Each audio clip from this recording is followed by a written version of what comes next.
मित्रांनो नमस्कार. वार आहे शुक्रवार, तारीख आहे 21 ऑगस्ट. तर 21 ऑगस्टला महाराष्ट्रामध्ये वातावरण कसं असणार आहे? शेतकरी मित्रांनो, वातावरणात मोठा बदल हा होताना आपल्याला दिसत आहे. त्यामुळे व्हिडिओ शेवटपर्यंत पहा आणि चॅनलवर नवीन असाल तर चॅनलला सबस्क्राईब नक्की करून जा. शेतकरी मित्रांनो, आपण जर 21 ऑगस्टला जर महाराष्ट्रामध्ये जर बघितलं तर बऱ्याचशा वातावरणामध्ये बऱ्याचशा ठिकाणी वातावरणात मोठा बदल होताना आपल्याला जाणवत आहे. आपण जर इथे जर बघितलं तर दुपारनंतर इकडे आपल्याला थोड्याफार प्रमाणात पाऊस दिसतोय. कुठे? सावंतवाडी. व त्याचबरोबर इकडे जर आपण वर घरगोटी हा परिसर बघितला, त्याचबरोबर इथे आपण जर बघितलं महाबळेश्वर, चिपळूण, सातारा, महाड, लवसा, लोणावळा, कुळगाव, बदलापूर हा परिसर बघितला तर या भागात जास्त नाही पण रिमझिम पाऊस हा या परिसरामध्ये आपल्याला दिसत आहे. नाशिक परिसर, त्यानंतर मालेगाव, मनमाड, चाळीसगाव हा देखील परिसर बघितला तर येथे काही आपल्याला जास्त पाऊस नाही दिसत आहे. फक्त ढगाळ वातावरण आपल्याला दिसत आहे. बाकी इकडे जळगाव वगैरे आपण बघितलं तर इकडे देखील वादळी वातावरणाचं प्रमाण आहे आणि जास्त काही पाऊस वगैरे आपल्याला काही दिसत नाही आहे. आपण जर नागपूर परिसर बघितलं तर नागपूर परिसरामध्ये काही प्रमाणात पाऊस आहे. अरवीमध्ये थोड्याफार प्रमाणात पाऊस असेल. नागपूर परिसर जर बघितला, नागपूर, रामटेक, भंडारा, तुमसर, तर या परिसरामध्ये आपल्याला दुपारनंतर चांगल्या प्रमाणात पाऊस दिसत आहे.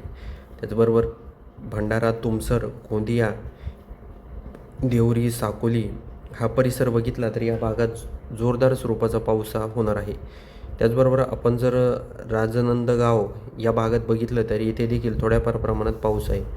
गडचिरोली, ब्रह्मपुरी, त्याचबरोबर कापसी हा परिसर बघितला तर या भागात देखील थोड्याफार प्रमाणात पाऊस हा होणार आहे. तर हा देखील अंदाज आपल्याला लक्षात घ्यायचा आहे. चंद्रपूरमध्ये बघूया आपण शुक्रवारी 21 ऑगस्टला काही आपल्याला जास्त बदल जाणवतोय का?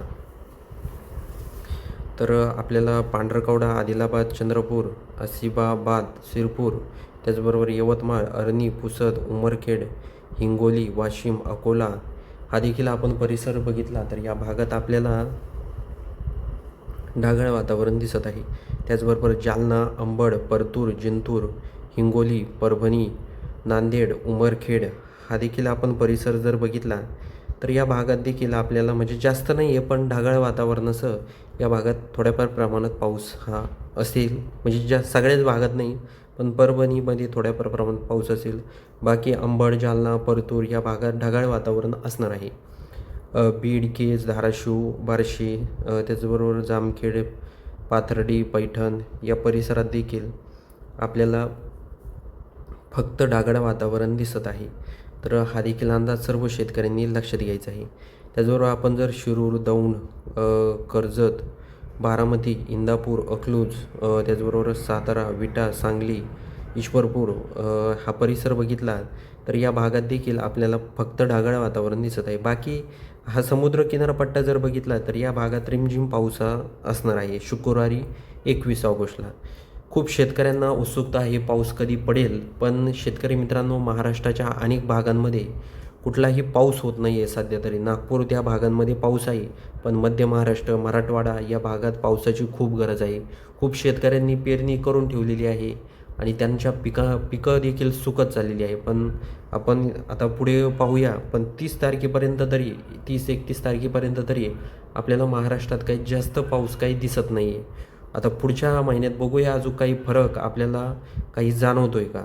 त्याचबरोबर शेतकरी मित्रांनो, आपल्या चॅनलशी जोडून राहण्यासाठी आपल्या चॅनलला सबस्क्राईब करा आणि तुम्ही कोणत्या परिसरामधून आपले व्हिडिओज पाहतात हे देखील आम्हाला कमेंटच्या माध्यमातून नक्की सांगा.